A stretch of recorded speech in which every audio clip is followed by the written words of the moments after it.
There's our last guy. Thank you. Sorry. Hi. We were waiting for you anyway. I appreciate that. Thank you. All right, thanks you guys for being here. And you can tell I do stand-up comedy as nervous as I am right now. My name is Victor Agreda Jr., and I'm the editor-in-chief of the unofficial Apple weblog, for those of you who read internet websites.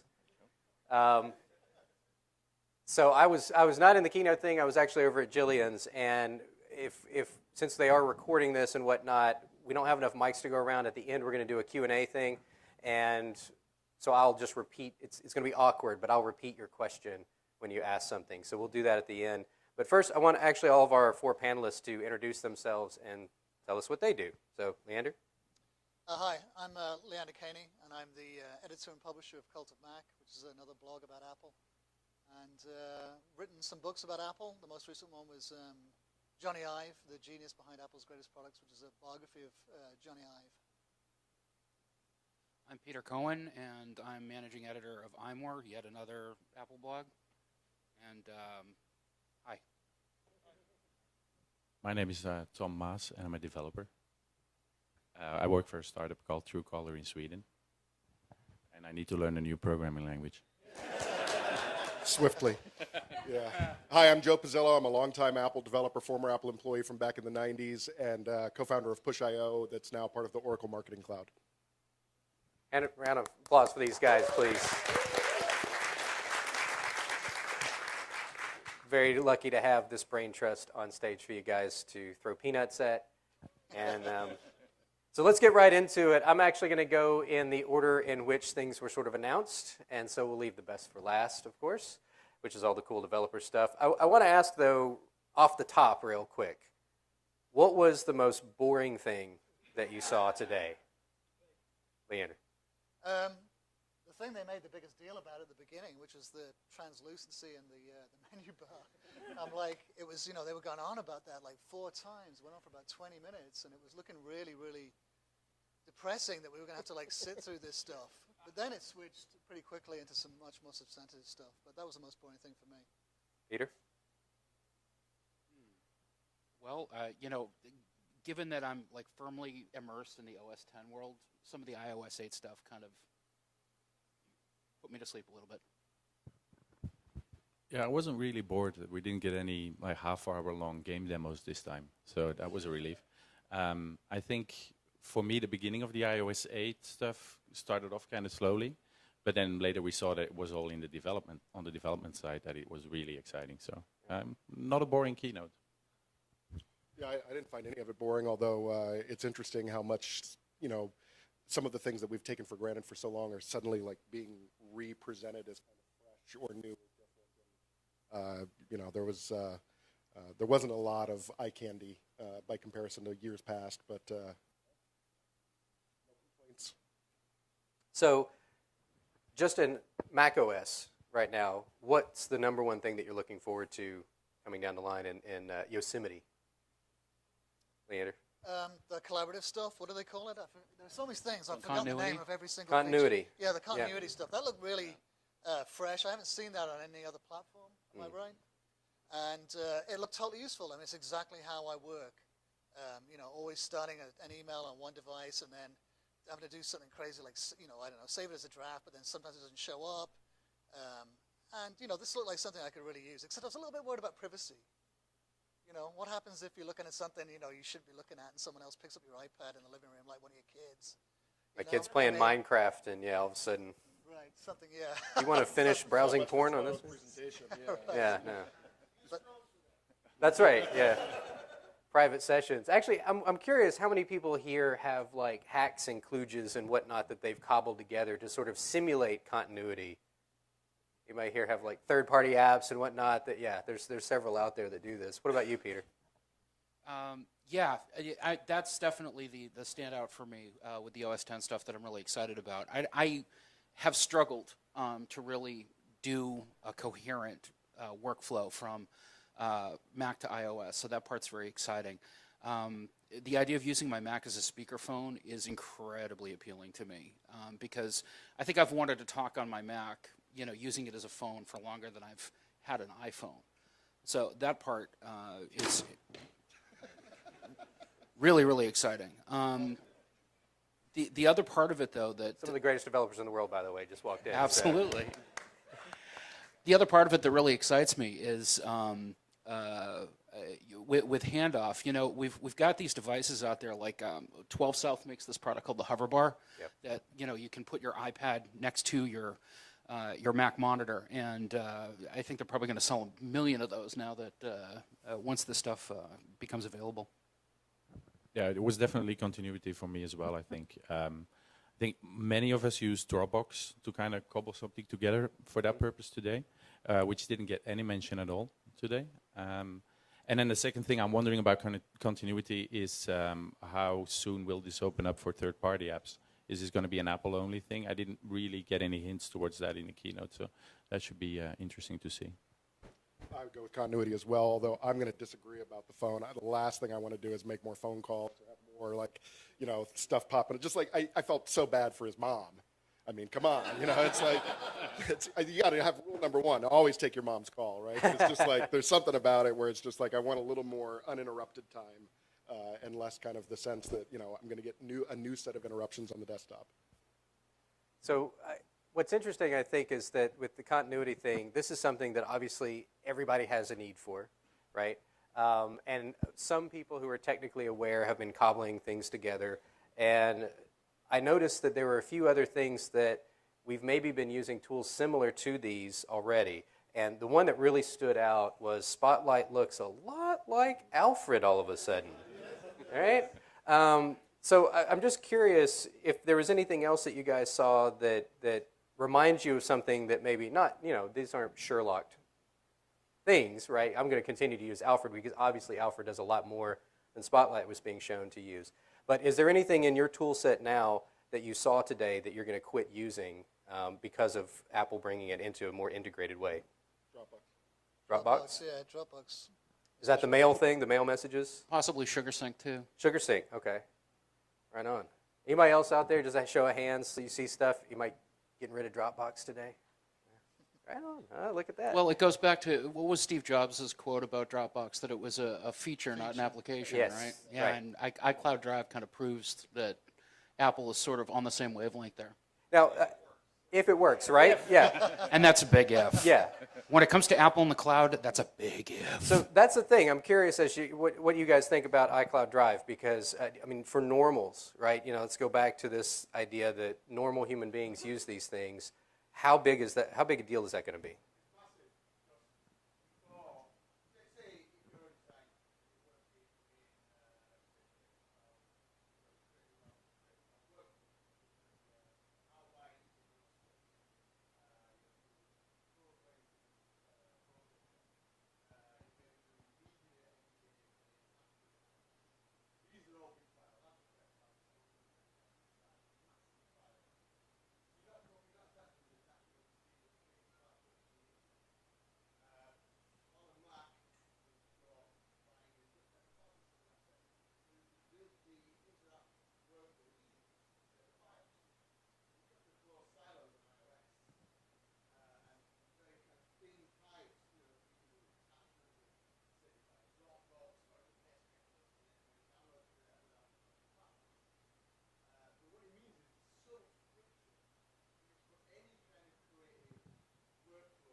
Oh, yeah.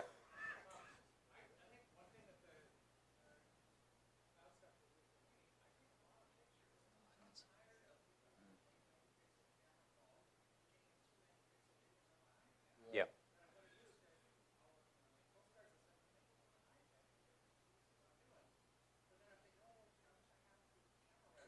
Yeah.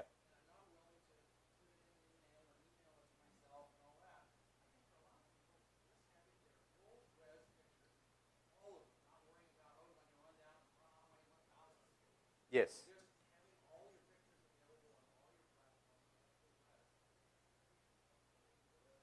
Well, there's been a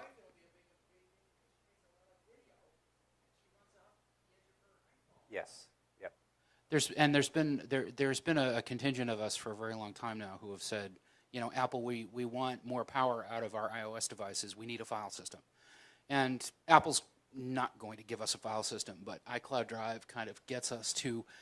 It's one of these situations where Apple sort of answers the problem by developing their own solution for it instead of giving us exactly what we're asking for. That's right.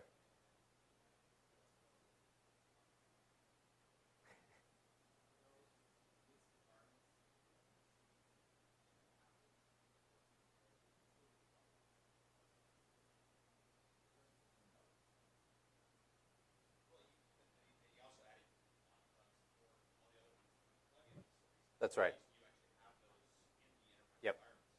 And iCloud Drive is going to work on Windows, so you know the proof of the pudding is in the eating, as they say. So we'll see what happens. It's going to be interesting to see that integration. It's sort of like the mail messages, right? So you can attach up to 5 gigabyte files, but they're not really attached. They're in the cloud, and so people can get them if they need to. In mail, this obviously works great, but again, this is not atypical Apple, right? I mean, their products are going to get the best experience. When you go into Windows, you'll have to go to something and download it, which makes it a lot like a lot of other services that you have to go click a link and download something that's bigger than you can attach in a file. But it also seems like iCloud Drive, in terms of you can use other services and whatnot, is sort of like the, I don't want to say training wheels, but it's like for most people, that seems like that'll be an acceptable solution, right? Yeah. How many people? I don't know about that. I mean, no? All right. I wear 2 hats, right? I'm the managing editor for iMore. I also spend my weekends working at an Apple retailer, a third-party retailer, not an Apple store. Otherwise, I would be shot on sight for talking about it outside of the Apple retail store. But anyway, I talk to a lot of people, muggles, if you will, just regular, normal users, not us, you know, the people that Apple actually sells shit to, who have absolutely no trust in the cloud whatsoever. You know, I don't use the cloud. Why not? Because I don't want Apple to have my things, or I don't understand how it works. And because I don't understand how it works, I'm scared to use it. So Apple has a long road to hoe to convince the millions of people who use these products that this is something worth using. I think it's an easy sell to everybody in this room, but they're preaching to the choir. So what I'm curious about that, because the one thing that I think gives us a lot of hope is the fact that you can say, you can back up all of your photos in the cloud now, right? Everyone here has seen service after service fail in that regard. And a big part for my problem, like I use Flickr, and I've been a pro member for years and years and years, right? Until they screwed up the UI. And, but the thing is that there's still extra steps I have to take to upload all of my photos. If I had a seamless integration with that, which is what iCloud does, you take the picture, it's there, exactly. How many people here are actually still just on the 5 gig free plan? Yeah, me too. Okay. How many people are going to upgrade now? I mean, yeah, I think for $1 a month to make the promise to say all of your photos and the edits and everything. I mean, it's like iPhoto in the cloud, basically. Of course, they didn't say that dreaded word because no one has a real fondness for iPhoto, I don't think. But bless its heart. That's right. That's, yeah. Yeah. Well, I mean, the flip side, though, of the whole issue about storage or what have you is people that lose stuff that don't make backups, right? So, I mean, it's sort of your choice. I mean, how many people have had a hard drive failure? Yeah. Anybody not ever had a hard drive failure in their life? Yeah. I won, all right. Kill the witch! Yeah. Right, yeah, it's all solid state now, right, sure, yeah, so.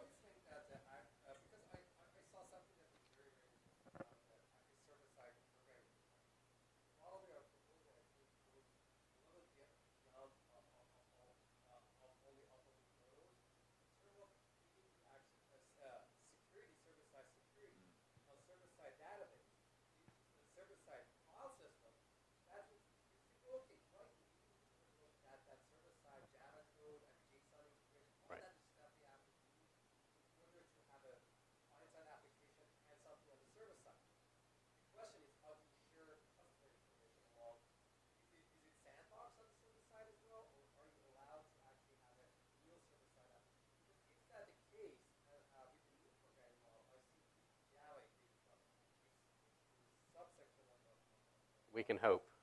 Yeah.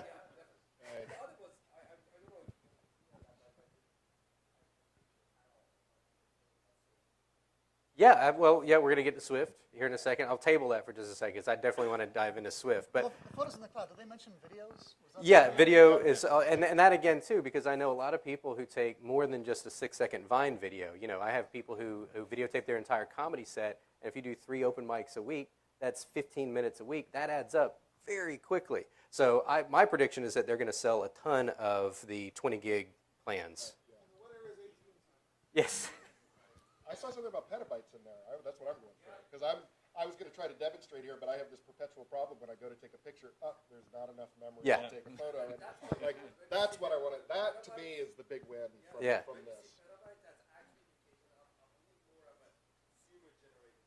Yes. I understand. I just meant, sign me up for the petabyte plan is, I guess, what I'm getting at. So, yeah. Yeah. Yeah, that was a clap. Yeah, that was a clap. Dave? It's all the same cloud.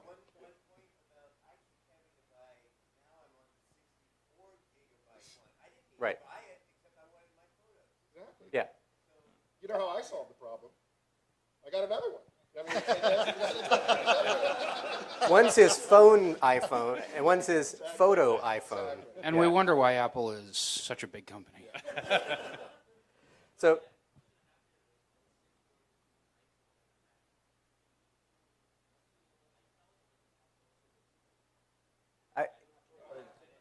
it's going to have to be iCloud. Yeah. Yeah, it seems like it's going to be out there. There are actually a number of unanswered questions that we had actually talked about, like you were just asking that one. There's another one that I want to ask you guys. One of the first things you talked about were widgets and the notification center and how you can customize things now. Do you think dashboard is dead? It very much felt like a dashboard replacement to me. They never showed dashboard. Not that they've shown dashboard in years, but I'm surprised it was still alive last year. me too. Yeah. And for that matter, Spotlight seems to be replacing Launchpad. Yes. Yeah, how many people here use Launchpad? Right. Okay. one. We got one. Once in a while, Is right? that the same guy? I like, Just wait till your hard drive crashes. Yeah. yeah. Yeah.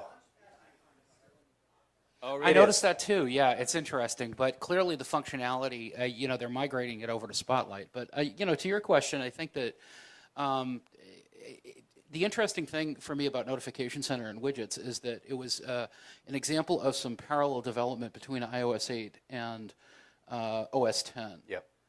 We're always talking about the for as long as the iPhone caught fire, and once Apple opened up iOS development, I think that there's been this underlying fear, especially in the OS 10 developer community, that Apple was iOSifying OS 10. And I think that as time has gone on, definitely with Mavericks and even more so now with Yosemite, we're seeing Apple's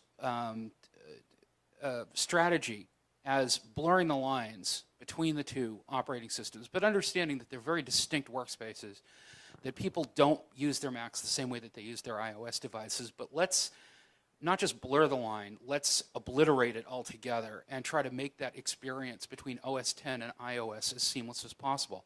What was the figure that they mentioned about the number of new users to Apple products? It was like 120 million Over 130 last year. million new customers in the last 12 months. Just in the last 12 months who are completely new to iOS. Now, bear in mind that if you New walk to in... Apple even. Yep. New to Yeah, Apple, right. Yep. Now, bear in mind that if you walk into, an Apple store, and look around at the people who are buying Macs for the first time, half of them are new to the Mac platform.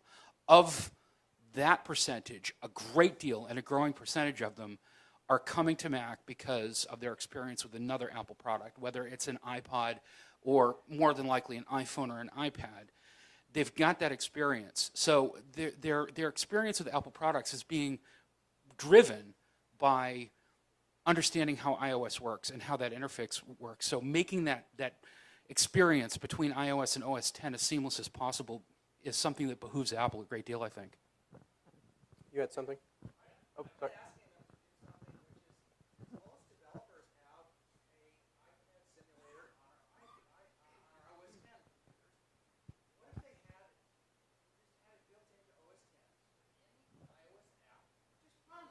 Yeah. We'll get there when we have touchscreens on our Macs. You should also put touchscreens on. Right, yeah.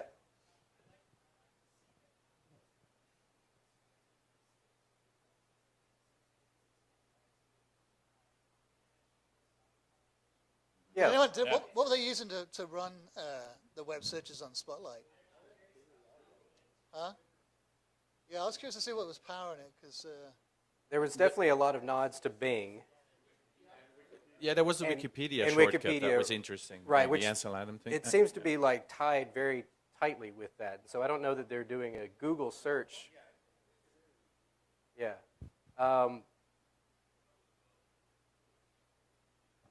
Well, and then later he mentioned Google, and it's got the suggested searches, because Google does do a good job of that. One thing that I thought was interesting, though, was when they mentioned HomeKit, Nest was nowhere to be found. No,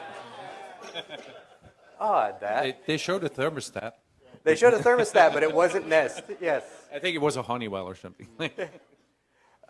Speaking of that, let's talk about HomeKit for a minute. I'm curious as to what you guys think is, first of all, there's obviously a software component. Do you think Apple's going to get into the hardware side of that at all?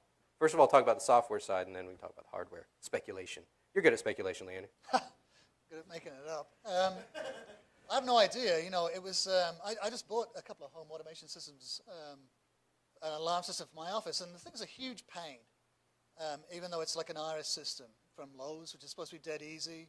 But it's been nothing but a headache.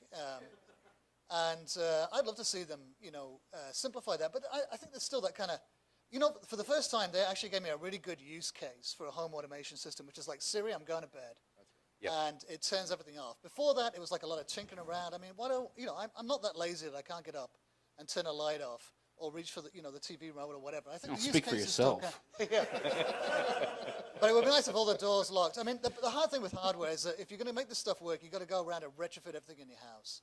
And I can't see people spending a fortune on light switches and locks and replacing all this stuff. So I think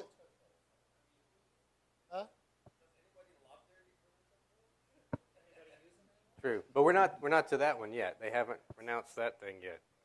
Yeah. And Leander goes to the core of it, which is that there's a huge amount of pain in actually getting it to work. But when the technology works, it's beautiful. I mean, you take a look at these Bluetooth-based LED systems like the Philips Hue and what's the other one? What is it? Yeah, there are a few of them out there, but they're based on like proximity sensors. So if you walk into a room, a light will all of a sudden go on. Well, I'm having my office rewired right now, and that's what I'm planning on putting in all the pots, in the ceiling is, going to be these, so I don't ever have to operate a light switch again. And it's not a matter of me being too lazy to operate a light switch. It's understanding that there's, an efficiency here that is going to improve the quality of what I'm doing.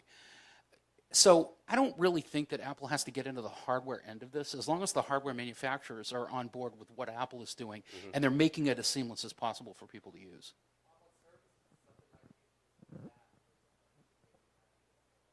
Well, I mean, I think that's the idea, is that you'll be able to set up triggers. That's really the beauty of this, it seems like, and you guys being developers can talk a little bit more to this, is that it's simplifying things, sort of like Passbook tried to do. You still have to have this Walgreens app, Starbucks app, but I now conveniently put them in a little folder at the very end of the Springboard, right?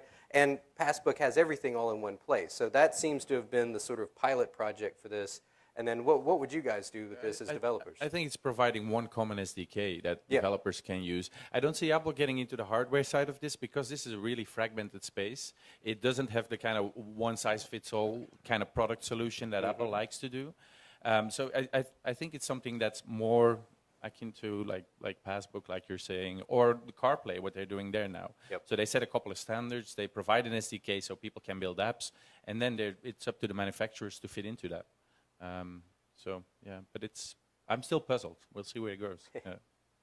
I'm not even, I mean, like the whole thing about Siri, I'm going to bed or whatever, the thing's it's going to know when I'm asleep, supposedly, right? I mean, Right. they showed that up, so, yeah, M7 knows if I'm asleep, it knows when I'm awake, it knows if I've been good, it knows if I'm, no, anyway.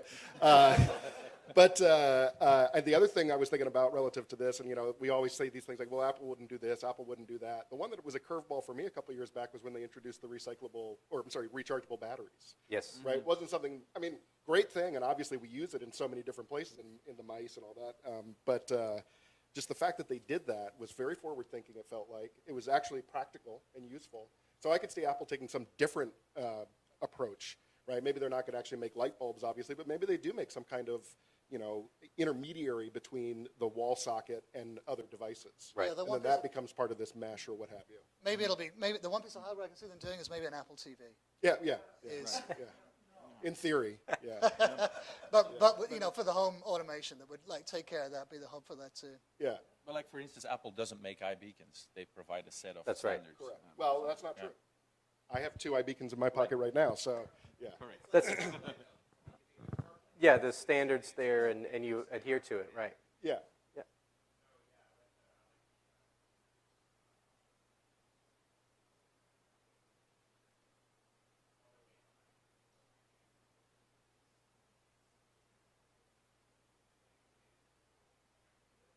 Mhm. Yeah.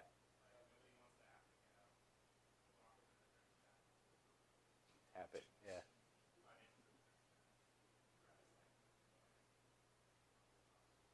Right. Especially when I'm lying in bed, I don't want to do that. No. Yeah. Let me just throw that. Oh, yeah. That was the number one miss. This may be one of your questions coming up, but like one of the missing things today was any talk about iBeacons. I was surprised. I thought there would be a lot. Yeah, more. Given actually. how much industry excitement there is about the technology, I thought there would have been more. That's true. Or There's- anything. There's on it, probably really. a couple of sessions on it, though. Well, almost certainly. Exactly. Yeah. I mean, Sorry, you were gonna- the whole thing felt so packed there. There's probably lots of stuff hidden That's in right, these yeah. sessions. Yeah, Big hats off to Air Force One too. I mean, that guy carried the show. absolutely, And absolutely. The jokes, some of them are pretty funny. I mean, it's, you know. It's pretty excellent, yeah. Yes. I think one of the things people are underestimating or at least not talking about when it comes to like Apple's smart home plans is that I agree that I don't think they have any designs on building the devices. You know, we're not going to see Apple iLight bulbs anytime soon. But all of these different smart home platforms all come with hubs. You know, you buy the Hue lights, you need a hub. You buy a Wemo, you need a hub. Apple has a hub. It's called, you know, Airport. Right. They make the airport routers. If they can also take that and turn that into something that can be used as a home automation hub. Well, and let's not forget that Apple can still make hardware. They're very good at that. So if they see something that's a terrible product, like maybe the Bluetooth locks are not up to par, then they can create a lock. But I think that like what Leander was saying is very important, which is that people are not going to go out and spend $4,000 upgrading everything in their home to have Bluetooth in it, right? So what's going to happen is you may go for Christmas every year or whatever. You may get this, you may get this, you may get this, and within 4 years, you've replaced these things in your home. So now, and as those come online, then you realize, oh, look, now it controls that. Now it controls that. So that seems to be a much smarter way of getting people into the ecosystem. And then if Apple does come out with a lock or lights or whatever, people say, well, you know, I'm already using my iPhone to control everything. Why wouldn't I buy this better experience? Speaking of mythical hardware stuff, though, and this ties nicely into HealthKit. So where's the iWatch? Where's any hardware announcement? It's a developer show. Well, yeah, Phil Schiller, right? So there was no hardware. Hardware, no film. Yeah, no, you know. So what about HealthKit and what about hardware in terms of that? Because that seems even more fragmented than the home space. It's They're laying the foundation. It's a developers conference, right? So they're putting out the SDKs, and they've got home, health, and what was the other one? I didn't hear that one. So yeah. Yeah, you know, the rumors are we'll see it later this year. Hey, anyone That's else the rumor. disappointed that OS 10 weed isn't actually a thing?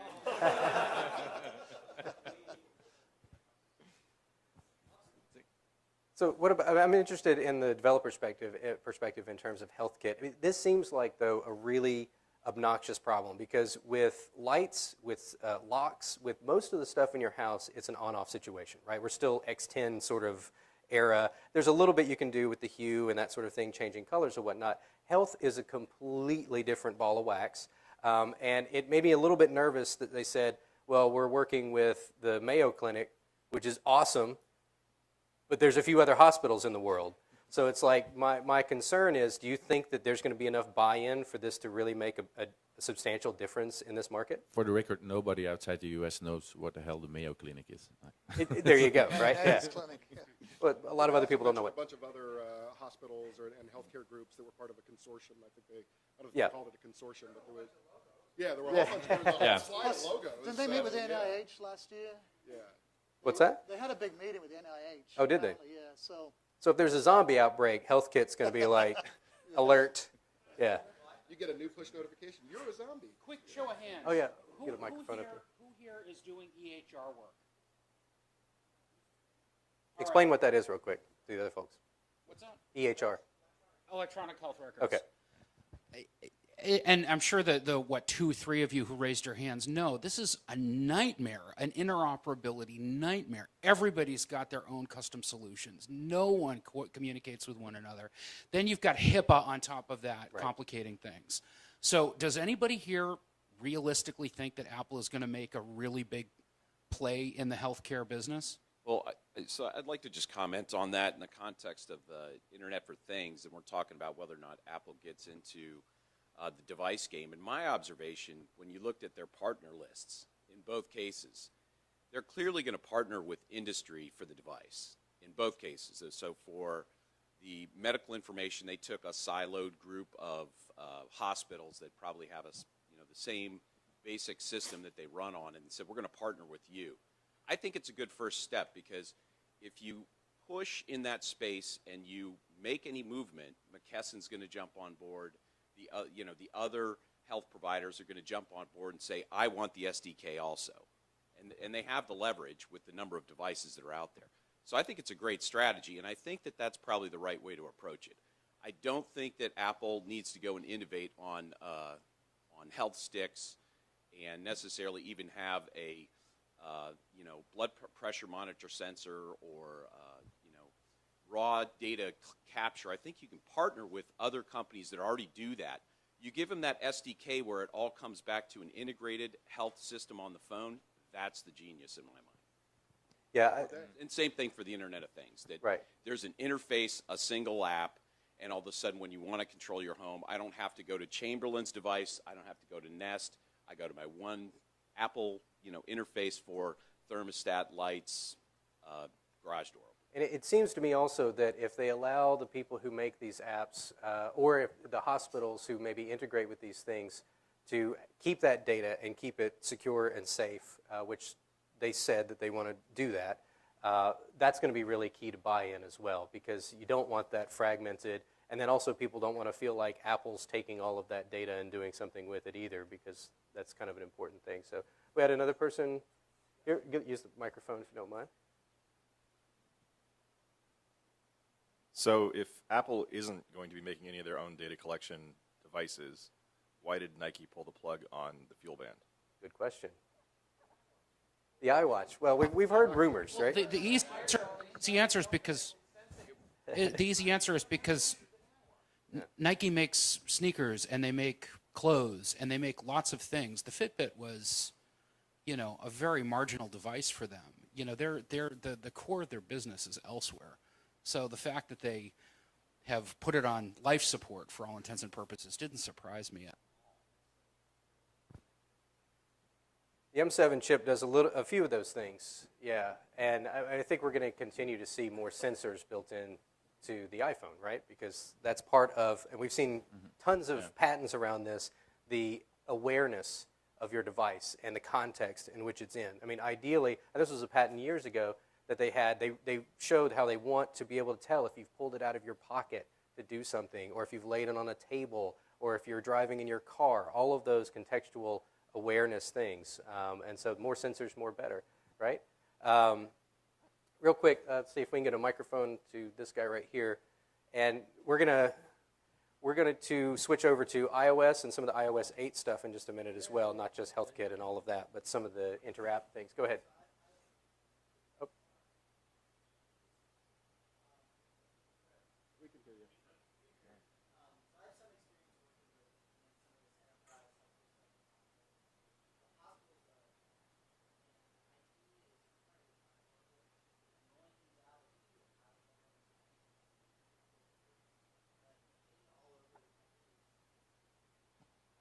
Yep.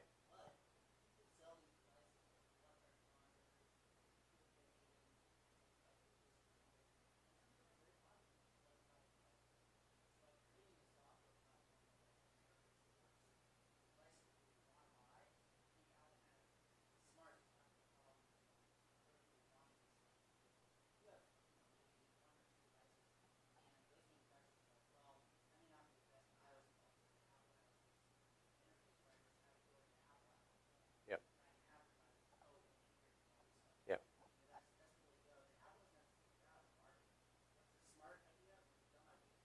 Right. For those on the live stream, what he basically just explained was bring your own medical device. So, send the mic the other way. We're switching up on you. Okay, so I want to talk a little bit about iOS and some of the new features. What's the killer feature for you guys on the panel? I can answer that immediately. It's the parental approval of apps. That's like, Yes. that was written for my Yes. son, basically. Yeah. The families, yeah. Would you register one of your Touch ID, one of his fingers on your Touch ID so he can just like buy, go crazy? Not.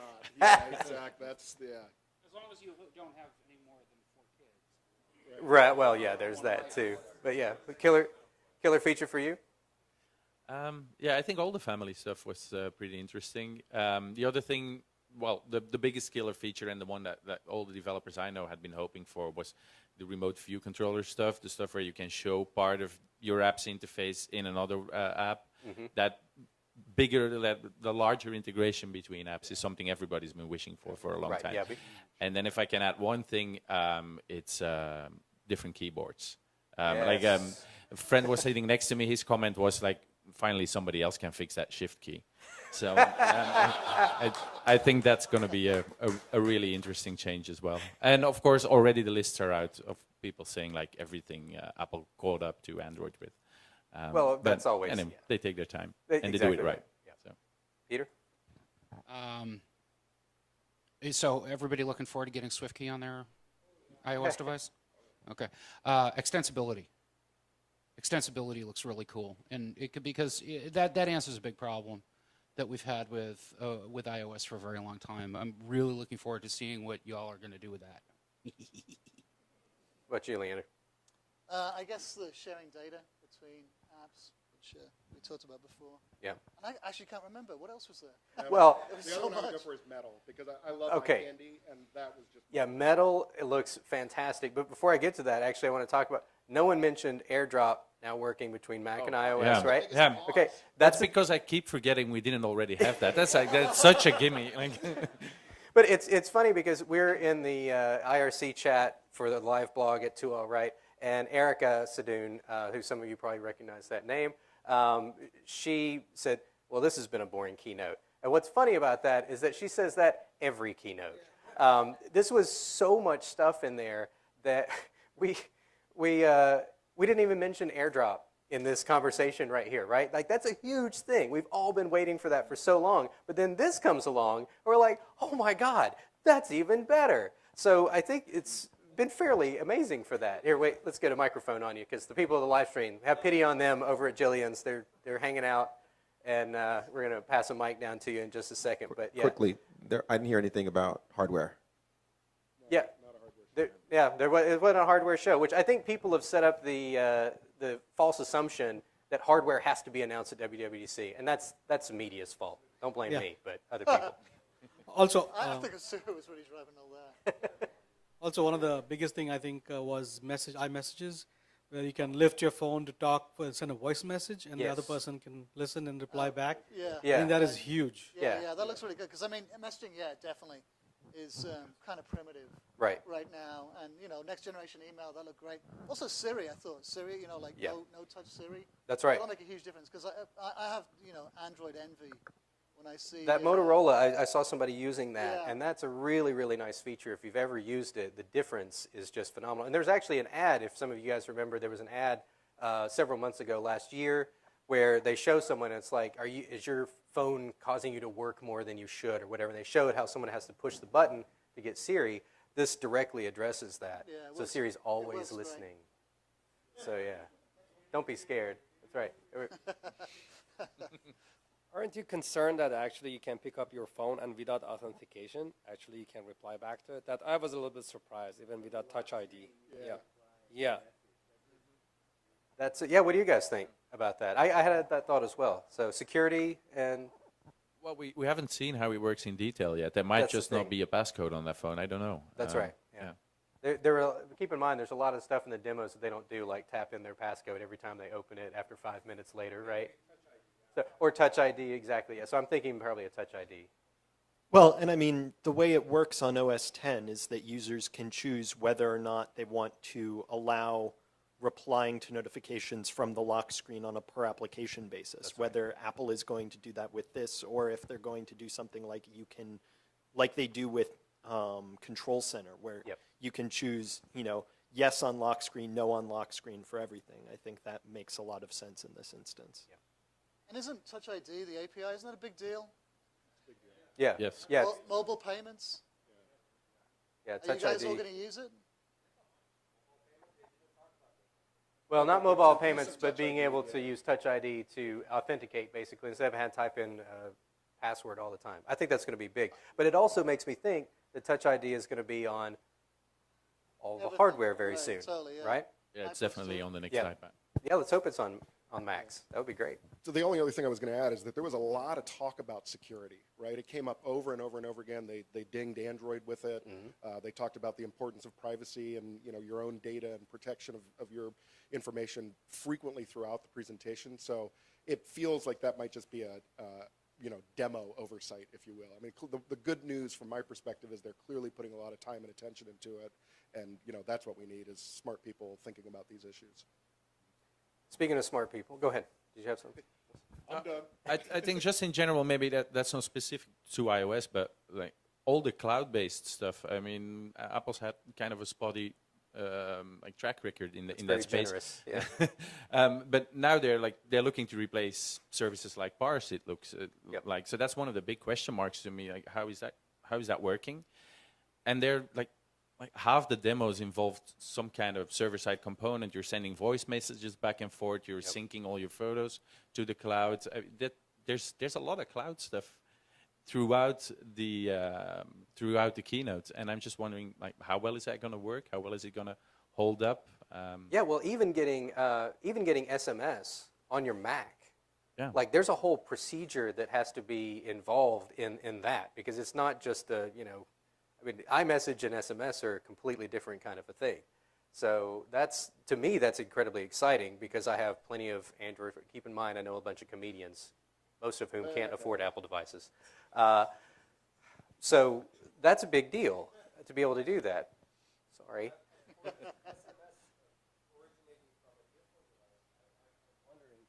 If it actually comes to your phone and then bounces to your Mac, or because there It is would no have other to, way yeah. to intercept that from the network perspective. And that's something, right, that's something that they didn't get into in the keynote, but I'm pretty sure that you'd have to have a cell phone and, service. You're not just going to get it from a Mac with someone who has an Android or whatever. So if you only have a Mac, that's probably not going to happen. But a lot of these things, again, it's like the smoke and mirrors that we get to see at the keynote, and then 6 months from now we'll go, damn it, almost, But speaking of stuff that looked really beautiful, and Joe, you brought this up, which was metal. How big a deal is that? Because I keep seeing more and more pushing the envelope on mobile gaming, and Apple's, of course, had a history of this since the first iPhone. I mean, how big is that going to be for people? I think going back to the proof is in the pudding. I mean, look at the visuals. I think that's, you know, I can give you a lot of words, but I think just go back and watch that, and you see kind of quickly, this is, you know, it's maybe not revolutionary in the sense that it's not a new technology per se, but to get that kind of performance improvement and to do it on, you know, a device that's in your pocket. Right. What's the old quote, like reality is 80 million polys a second or something like that, and they're talking about still just getting to a few million. Right. So, I mean, there's still a long way to go, but the visuals, it's just, you know, you see it immediately. You see the quality of that, and I think, you know, it's going to be huge. How could it not be huge? And it's going to work on the old device, they said, too. Right. Well, but, you know, one thing about that is that it will work on the old devices. So it's, you know, going straight to metal, I mean, as you guys know as developers, it's like the closer you can get to that relationship with the actual hardware, you get rid of those extra layers of cruft, and you've got more polygons, you've got more frame rate, you know, all of these great things make a great experience. What I'm really interested in, again, no hardware was announced, but it kind of lays a stage for, let's say there's a hockey puck shape or size device in your living room that maybe plugs into, let's say, a television that can suddenly do games that are console quality almost, but for a lot lower price. And guess what? All the stuff you have on your iPhone now suddenly works on your television, which, you know, you can do, of course, a lot of this stuff with AirPlay, but having something like, let's say, native Apple TV playback, that would be fantastic, right? Right? Yeah. So one of the funny things about Metal and Swift, I guess, is that with LLVM and with this new Metal thing, Apple is basically completely eschewing all of these standards organizations, and they're just like going straight for it, and they're just like, you know, basically telling everybody else to catch up. Yeah, I think it's kind of an interesting. That was sort of a dig at OpenGL, right? I mean, it's, you know, it's like OpenGL is great, but it's like it's sort of standing in the way of the developer getting access to the true power of the A7 chip. But, you know, this is also, if you follow Apple long enough, this is standard Apple procedure. You know, it's like they're going to embrace these standards for a while, and then, but when they see a better way, a better path, they're going to jump to the front of the line and say, here's where we need to be. So let's talk about Swift. We got less than 10 minutes left, so I want to talk about Swift. How big of a deal is this? I mean, you guys on the end there are like master coder ninja guys, right? I wish.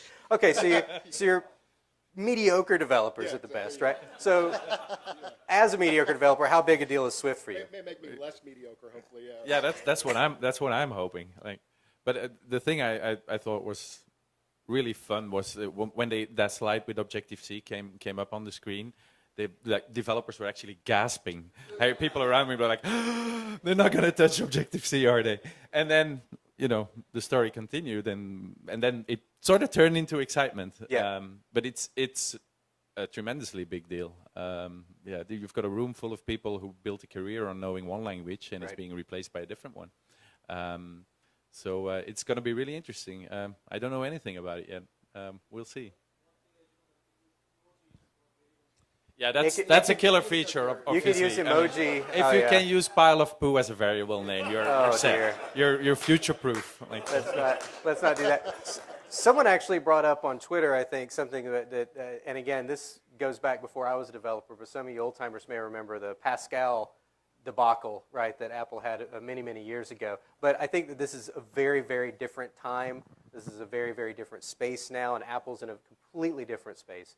So I don't have that same fear. I think that Swift is going to be like a really, really big deal. And I think for younger developers also who want to get their feet wet with iOS development, this is going to be a big, big thing for them. It'll be about increasing the size of the whole developer ecosystem. Yeah. I think that's probably the base goal of this. Yeah, so 1 million more fart apps in 2014 is what, no, they don't do that. Right, yeah, I mean, I think it's going to be a good teaching language as well. I mean, where we have that native compiling as you're typing. Yeah. How many schools are going to go to teaching Swift?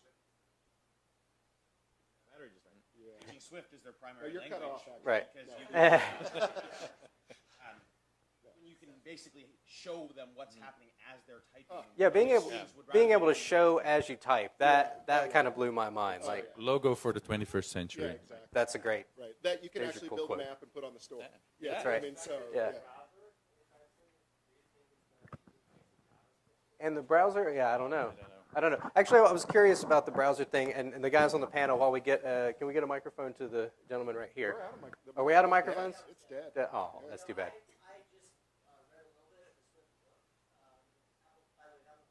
Yeah.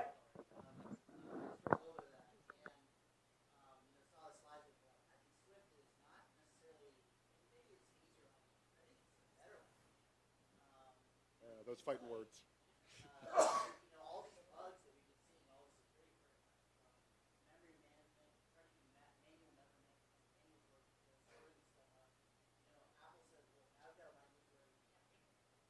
Right. We'll find a way. So yeah. He made the point, for those on the live stream, he made the point that this might be a better language. So 3 o'clock high, out back in the schoolyard, we're going to have a fight, Swift versus Objective-C. We'll see who brings it. So yeah. Be there.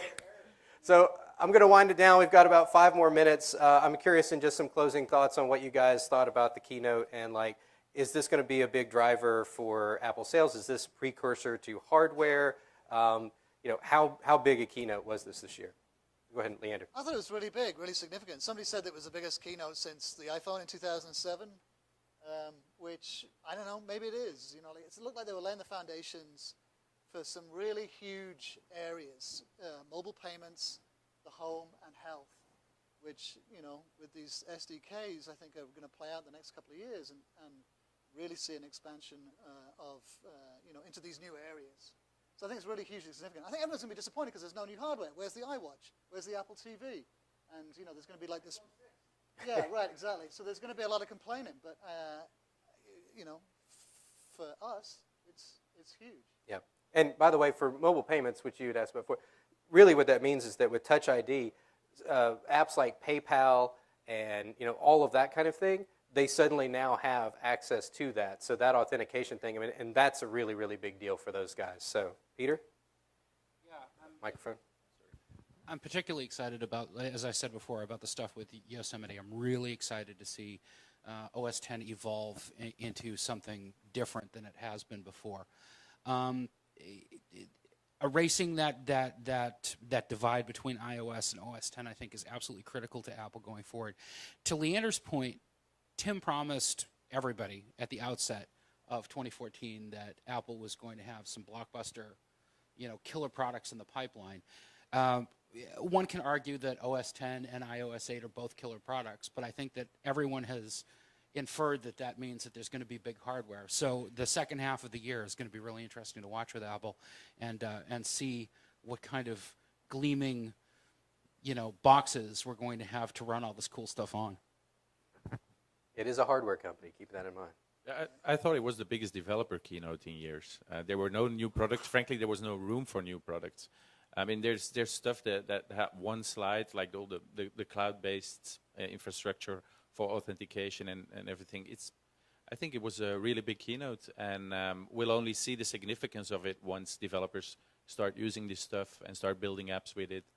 And then, hopefully we'll get those new product categories at a different event. 4,000 new APIs. It's almost one API for everyone at WWDC. So we've got a few weeks to wait. Adopt an API week. Yes, exactly. And I say this every year. This is the best keynote ever. I mean, they always are. They just and for me, the proof is always that, like, I always leave and I want to stop whatever else it is I'm doing and just sit and program. Right? I just want to get back into that joy that you get out of the constant, whatever. Forget me for the moment. Point being, it's so great. It's so great to leave an event like that. And now I'm really excited about the State of the Union. I'm excited about the whole week.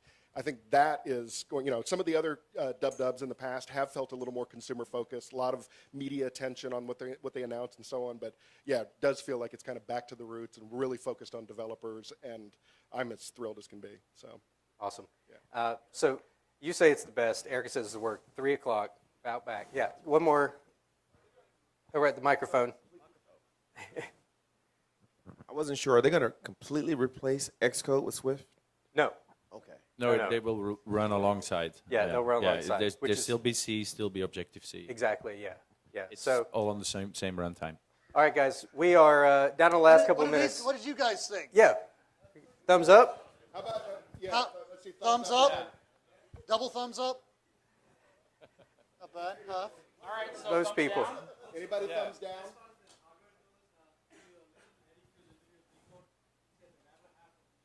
That's right. Yeah, Eddie Q said that it's the latter half of 2014 has got, and so, but like we talked about here, they set the stage for potential hardware down the road that includes games, that includes home, that includes health, and these are areas in which Apple's been in games, but Pippin, they are really getting serious about integrating into every aspect of your life, not just what's in the mobile phone in your pocket, not just the computer on your desk. So, on behalf of everybody here on the panel, I want to thank you guys, everybody at AltConf, thank them, and thank our panel very much. Thanks, guys. That's it.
There's our last guy. Thank you. Sorry.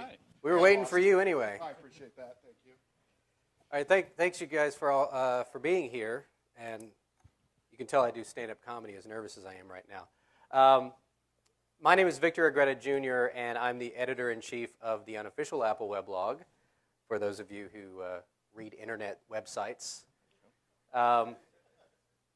So I was not in the Keynote thing. I was actually over at Jillian's, and if since they are recording this and whatnot, we don't have enough mics to go around. At the end, we're going to do a Q&A thing, and so I'll just repeat. It's going to be awkward, but I'll repeat your question when you ask something. So we'll do that at the end. But first, I want actually all of our four panelists to introduce themselves and tell us what they do. So, Leander? Hi, I'm Leander Kahney, and I'm the editor and publisher of Cult of Mac, which is another blog about Apple. And incredibly appealing to me because I think I've wanted to talk on my Mac, using it as a phone for longer than I've had an iPhone. So that part is really, really exciting. The other part of it, though, that some of the greatest developers in the world, by the way, just walked in. Absolutely. So. The other part of it that really excites me is with handoff. We've got these devices out there, like 12 South makes this product called the Hoverbar. Yep. That you can put your iPad next to your Mac monitor, and I think they're probably going to sell 1 million of those now that once this stuff becomes available. Yeah, it was definitely continuity for me as well, I think. I think many of us use Dropbox to kind of cobble something together for that purpose today, which didn't get any mention at all today. And then the second thing I'm wondering about continuity is how soon will this open up for third-party apps? Is this going to be an Apple-only thing? I didn't really get any hints towards that in the keynote, so that should be interesting to see. I would go with continuity as well, although I'm going to disagree about the phone. The last thing I want to do is make more phone calls or have more, stuff popping. Just like I felt so bad for his mom. I mean, come on, it's like, you got to have rule number one, always take your mom's call, right? It's just like, there's something about it where it's just like, I want a little more uninterrupted time and less kind of the sense that, I'm going to get a new set of interruptions on the desktop. So what's interesting, I think, is that with the continuity thing, this is something that obviously everybody has a need for, right? And some people who are technically aware have been cobbling things together, and I noticed that there were a few other things that we've maybe been using tools similar to these already. And the one that really stood out was Spotlight looks a lot like Alfred. Later we saw that it was all in the development, on the development side, that it was really exciting. So not a boring keynote. Yeah, I didn't find any of it boring, although it's interesting how much, some of the things that we've taken for granted for so long are suddenly like being re-presented as kind of fresh or new or different. There wasn't a lot of eye candy by comparison to years past, but no complaints. So, just in Mac OS right now, what's the number one thing that you're looking forward to coming down the line in Yosemite? Leander? The collaborative stuff, what do they call it? There's so many things. I've forgotten the Continuity? name of every single Continuity. feature. Yeah, the continuity stuff. That looked really fresh. I haven't seen that on any other platform, am I right? And it looked totally useful. I mean, it's exactly how I work. Always starting an email on one device and then having to do something crazy like, I don't know, save it as a draft, but then sometimes it doesn't show up. This looked like something I could really use, except I was a little bit worried about privacy. What happens if you're looking at something, you should be looking at and someone else picks up your iPad in the living room like one of your kids? My kid's playing Minecraft and all of a sudden. Right, something, yeah. You want to finish browsing porn on this? Presentation, Right. Yeah, no. That's right, yeah. Private sessions. Actually, I'm curious how many people here have like hacks and kludges and whatnot that they've cobbled together to sort of simulate continuity. You might here have like third-party apps and whatnot that, there's several out there that do this. What about you, Peter? That's definitely the standout for me with the OS 10 stuff that I'm really excited about. I have struggled to really do a coherent workflow from Mac to iOS, so that part's very exciting. The idea of using my Mac as a speakerphone is all of a sudden. All right. So I'm just curious if there was anything else that you guys saw that reminds you of something that maybe not, these aren't Sherlock things, right? I'm going to continue to use Alfred because obviously Alfred does a lot more than Spotlight was being shown to use. But is there anything in your tool set now that you saw today that you're going to quit using because of Apple bringing it into a more integrated way? Dropbox? Yeah, Dropbox. Is that the mail thing, the mail messages? possibly SugarSync too. SugarSync, okay. Right on. Anybody else out there, does that show of hands so you see stuff? You might getting rid of Dropbox today? Right on. Oh, look at that. Well, it goes back to, what was Steve Jobs' quote about Dropbox, that it was a feature, not an application, Yes, right? Yeah, right. and iCloud Drive kind of proves that Apple is sort of on the same wavelength there. Now, if it works, right? Yeah. And that's a big if. Yeah. When it comes to Apple in the cloud, that's a big if. So that's the thing. I'm curious what you guys think about iCloud Drive because, for normals, right? Let's go back to this idea that normal human beings use these things. How big is that? How big a deal is that going to be?